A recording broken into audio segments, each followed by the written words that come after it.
તો hello guys, અત્યારે છે ને સવારમાં નાસ્તાનો ટાઈમ થઈ ગયો છે અને સવારના નાસ્તાના ટાઈમની અંદર છે ને મેં છે ને દાડમ લીધું છે એક સરસ એવું ફોલીને. અત્યારે ઉનાળામાં કંઈ એવું બધું ખાવાની સવારમાં ઈચ્છા ન થાય તો તમે નોર્મલી ફ્રૂટ્સ પણ લઈ શકો છો. દાડમ છે, એક કેરી છે, તરબૂચ છે, ટેટી છે, એવા જે નોર્મલી સિઝનલ ફળ મળે છે એ તમે લઈ શકો છો. દાડમની વાત કરું ને તો દાડમની અંદર છે ને વિટામિન સી અને કે આવેલો હોય છે, ભરપૂર માત્રામાં ફાઈબર હોય છે, પ્લસ કે ત્વચાને છે ને ક્લીન કરે છે મસ્ત, અને પાચન ક્રિયામાં પણ સુધારો કરે છે દાડમ સવારની અંદર તમે ખાઓ ને તો. અને જો તમારે આ ફ્રૂટ્સ ના ખાવું હોય અને કાંઈ બીજું ખાવું હોય તો પોહા છે, ઉપમા છે, રવાનું પુડલું છે, ચણાના લોટનું પુડલું છે, બધું સવારના નાસ્તાની અંદર તમે લઈ શકો છો. સેન્ડવિચ બનાવીને પણ લઈ શકો છો. બરાબર. હવે નેક્સ્ટ આગળના દિવસોમાં જે આવશે ને એમાં આપણે અલગ અલગ રેસીપી પણ બતાવીશું. પણ આજે મારે છે ને એક પાર્લરના ઉદ્ઘાટનની અંદર જવાનું છે, એટલે સવારની અંદર થોડોક ઓછો ટાઈમ હતો અને અત્યારે વેકેશન ચાલે છે તો આમ પણ લેટ ઉઠતા હોય એટલે થોડુંક આમ લેટ થઈ ગયું હતું. એટલે મેં અત્યારે મારી ઘરની અંદર ફ્રૂટ પડ્યું હતું ને મેં એ ફ્રૂટ જ ખાઈ લીધું છે. એક વાટકા જેટલું છે દાડમ. સરસ એને ચાવીને નીચે બેઠા બેઠા ખાઈ લેવાનું છે. બરાબર છે.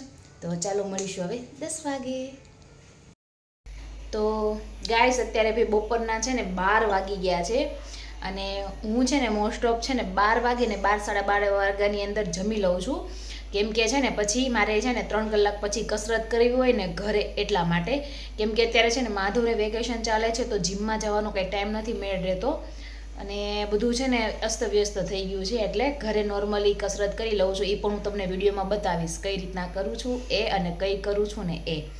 બરાબર છે. તો અત્યારે 12 વાગે સરસ મજાનું આપણું રેડી થઈ ગયું છે અને 10 વાગ્યાના ટાઈમમાં મેં કીધું હતું ને કે હું ઓપનિંગમાં જાઉં છું, તો ત્યાં મેં છે ને ત્યાં આઈસ્ક્રીમ હતું તો થોડુંક આઈસ્ક્રીમ ખાધું હતું. તો અત્યારે બપોરના 12 વાગી ગયા છે. તો 12 વાગે મસ્ત મેં દાળ ઢોકળી બનાવી છે સરસ, એક વાટકો સલાડ છે, એની સાથે મરચાં લીધા છે અને 1 ગ્લાસ જેટલી છાશ છે. ચાલો બતાવી દઉં તમને. જો તો દાળ ઢોકળીની અંદર છે ને મેં દાળ છે ને 4 પ્રકારની દાળ લીધી હતી. મગની, તુવેરની, ચણાની દાળ અને મસૂરની દાળ. એ મેં છે ને એક બાઉલની અંદર આપણે કહેવાય ને ડબ્બાની અંદર મિક્સ કરીને ભરી જ લીધી છે અને નક્કી કર્યું છે આજથી રોજ 1 વાટકા જેટલું દાળ પીવાનું જ તે ડાયટની અંદર. એનાથી સારું એવું પ્રોટીન મળી રહે છે અને દાળ કહેવાય ને આપણને ભાવે તો ઇઝીલી આપણે એને ખાઈ શકીએ છીએ બીજી બધાની ઓપ્શન કરતાં. તો દાળ મને એક બેસ્ટ ઓપ્શન લાગે છે આપણા રોજિંદા ખાવાની અંદર. તેની અંદર સારું એવું પ્રોટીન મળે છે, ફાઈબર મળે છે. રોટલીની અંદર મેં નોર્મલ રોટલીનો જ યુઝ કર્યો છે ઢોકળીની અંદર, અને એની અંદર થોડોક એવો અજમો નાખ્યો છે અત્યારે સિઝન પ્રમાણે આ પેટની અંદર કંઈ ગડબડ ન થાય અને દુખાવો ન થાય ને એટલા માટે. તો નોર્મલી જેમ આપણે ઘરે બનાવીએ એવી રીતના જ બનાવીએ છીએ, એટલે રેસીપી કંઈ મેં શૂટ નથી કરી. બરાબર છે. તો ચાલો હું જમી લઉં અને તમે પણ જમી લો મસ્ત મજાનું. તો ચાલો મળીશું હવે કસરતના ટાઈમે. તો હાલો, અત્યારે છે ને 3:30 વાગી ગયા છે અને થોડુંક છે ને ઊંઘાઈ ગયું હતું, પણ વાંધો નથી. 3:30 થઈ ગયા છે તો આપણે હવે છે ને નોર્મલી મોઢું ને એવું ધોઈ નાખ્યું છે અને વિચાર્યું કે ચાલો હવે થોડુંક ટાઈમ 20-38 મિનિટ જેવું યોગા કરી લે. 4 વાગે ને પછી થોડું મોટું નાના મોટા કામ બતાવીશું એટલે માધવભાઈ જાગી જાય અને એને નીચે રમવા જવું હોય. તો ચાલો હું તમને બતાવું કે હું જીમમાં જાઉં ને તે ઓનલી જીમ જ કરું છું. પછી ઘરે એક્ટિવિટી નોર્મલી 10 કે 11 વખત સૂર્ય નમસ્કાર કરું ને એ જ તે, બીજી કોઈ વસ્તુ નથી કરતી, ચાલવાય નથી જાતી. પણ અત્યારે જીમ બંધ છે એટલે થોડુંક આ યોગા અને થોડુંક એવું ઘરે થઈ જાય, બાકી કોઈ વસ્તુ નથી કરતી. અને એમાં પણ મને છે ને જય યોગા એકેડેમી કરીને છે, યુટ્યુબની અંદર આવે છે અને એના વિડીયો મને એની યોગા કરવા એના મને બહુ ગમે છે અને મને એમ થાય કે હું કન્ટિન્યુ કરું ને તો એનું મને રિઝલ્ટ પણ સારું મળે છે. અને તમને બતાવું હમણાં એના યોગા કઈ રીતના આવે ને એ લોકો જે જય કરીને છે એ છે ને યોગા બતાવે કે બીજા લોકો કેમ કરે છે ને એવી રીતના આપણે કરવાનું છે, એ ટાઈપનું આવે. બરાબર છે. આ કોઈ પ્રમોશન નથી, પણ આ સ્પેશિયલી મને બહુ જ ગમે છે આના યોગા જે કરાવે છે ને. કેમ કે એક વખત ચાલુ થયા પછી કન્ટિન્યુ એક પછી બાય સ્ટેપ પછી 30-45 મિનિટ સુધી તમારું બોડી એકદમ મસ્ત છે ને આમ કહેવાય ને કે ખુલી જાય એમ. આમ બધા સ્પેર પાર્ટ હોય ને તમારા અંદરથી જે કસરત તમારાથી ન થતી હોય ને યોગા એ પણ થવા લાગે, ફ્રી થઈ જાય એકદમ બોડી. તો જરૂર ચાલો બતાવો તમને પહેલાં. અને તમે જોઈ શકો આ ટાઈપના અલગ અલગ છે ને યોગા શીખવાડે છે. બહુ સરસ છે. તમારા જે કહેવાય ને કે બધું છે ને હાથ ને પગ ને એકદમ ફ્રી થઈ જાય છે એકદમ. તો મને બહુ ગમે છે સ્પેશિયલી. જો થાય તો ટ્રાય કરજો. અને નામ છે, હું તમને એનું આઈડી બતાવું, બહુ સારા સબસ્ક્રાઈબ પણ છે, જય યોગા એકેડમી છે. જો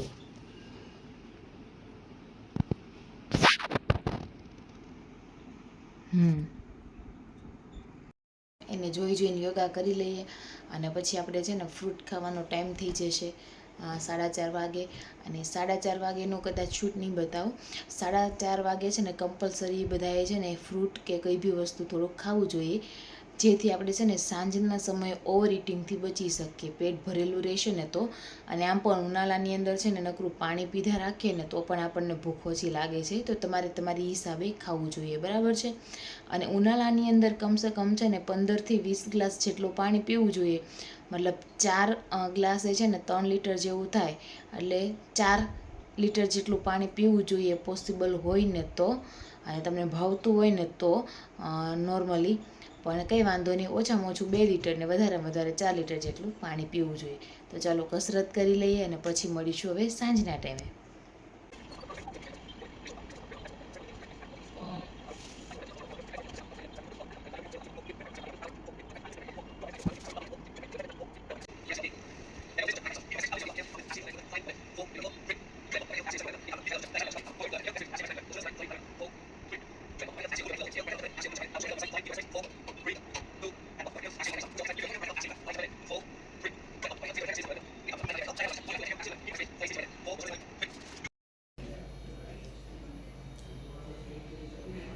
હેલો ગાઈસ, તો અત્યારે સાંજના છે ને 7 વાગી ગયા છે અને 7 વાગે મેં મસ્ત છે ને છાશ બનાવી છે. આપણે કહેવાય ને પ્રોટીનથી ભરપૂર. ઘણી બધી તમે રીલ્સ જોઈએ છે સત્તુવાળી છાશ. આપણે જે ચણાના ડાળિયા, આપણે ડાળિયા કહીને એમાંથી બનાવે ને એ છાશ બનાવી છે. હકીકતમાં બહુ મસ્ત બની છે અને એકદમ છે ને કહેવાય ને કે પેટ ભરાઈ જાય ને એવી છે. તો એની રેસીપી છે ને મેં રીલ્સમાં કહી દીધી છે, તો તમે હું જ્યારે મૂકું ને તેમાં તમે જોઈ લેજો કઈ રીતના બનાવેની ને તે. ઘણા બધાને આઈડિયા તો હશે તે. અને હા, પ્લસ કે મેં આની અંદર છે ને થોડાક સિંગદાણા એડ કર્યા છે એનર્જી માટે ને મળી રહે ને એટલે. અને આ અત્યારે છે ને મેં સાંજના ટાઈમમાં લીધી છે, જે હળવો ખોરાક કહીએ ને એટલા માટે. અને જેમ બને 8 વાગ્યા પહેલાં તમારે છે ને ખાવાનું કહેવાય ને પૂરું કરી લેવાનું છે. મોડે સુધી ખાવાનું નથી. વજન ઘટાડવા માટે લેટ નાઇટ સુધી ખાઈએ તો વજન ના ઘટે. તો એને જેમ બને એમ વહેલા પતાવી દેવાનું છે, જમવાનું હોય ને એ. અને મસ્ત છે ને છાશ બની ગઈ છે. અને જો વચમાં તમને રાતે ભૂખ લાગે સાંજે ખાયા પછી, તો ફ્રૂટ ને એવું લઈ શકો છો, બરાબર, બીજું કોઈ વસ્તુ ના લેવી. તો ચાલો મળીશું હવે આગળ. મસ્ત ફ્રી થઈ ગયા છીએ અત્યારે, 9 વાગ્યા છે આઈ થિંક. તો અત્યારે જે સાંજની જે છાશવાળી જે રેસીપી હતી ને બહુ મસ્ત છે. એનાથી તમારું પેટ એકદમ ભરાઈ જાય છે, ભૂખ નહીં લાગે તમને. અને મસ્ત એમ કહેવાય ને કે એ જે છાશવાળી રેસીપી છે ને એને તમે 10 વાગે લઈ શકો, પ્લસ કે તમે એની ટાઈમ લઈ શકો. મતલબ સવારના નાસ્તામાં 10 વાગે, બપોરે તમને એવું થાય કે મારે કંઈ ખાવું નથી અથવા તો ટાઈમ નથી, તો શું કરું, તો આ છાશવાળી રેસીપી બનાવીને જરૂરથી ટ્રાય કરજો. અને અત્યારે સુવા ટાઈમે વરિયાળીનું પાણી લેવાનું છે. જો 1 ચમચી વરિયાળીને બોઇલ કરી લેવાની છે, સરસ ઉકાળી લેવાની છે, બરાબર છે. પછી એને ગાળી લેવાનું છે અને નોર્મલી પાણી થાય ને સતપ જેવું, પછી પી જવાનું છે. અને પછી જે વરિયાળી છે ને ચાવીને ખાઈ જવાની છે. તો આ હતો આજનો આપણો પહેલો દિવસ. એકદમ મસ્ત ગયો છે. અને હજી જોઈએ 2 દિવસમાં ઘણું કામ છે, બહાર પણ જવાનું છે અને જોવાનું છે, જમવા જવાનું છે, બહાર રાંદલને તેડવાના છે. એટલે નાના મોટા થોડા કામ છે, તો જોઈએ કઈ રીતના આગળ મેન્ટેન કરીએ છીએ તે. અને આવી રીતના આવો સમય થાય કે ડાયટ ચાલુ છે ને બહાર જમવા જવાનું થાય તો શું ખાવું ને એ પણ હું આગળ કહીશ. તો ચાલો મળીશું નવા વિડીયોમાં. જો આજનો આ વિડીયો ગમ્યો હોય તો લાઈક કરજો, શેર કરજો, કોમેન્ટ કરજો, સબસ્ક્રાઈબ કરી દેજો મારી ચેનલને. મળીશું નવા વિડીયોમાં. તો બધાને જય શ્રી કૃષ્ણ ને રાધે રાધે.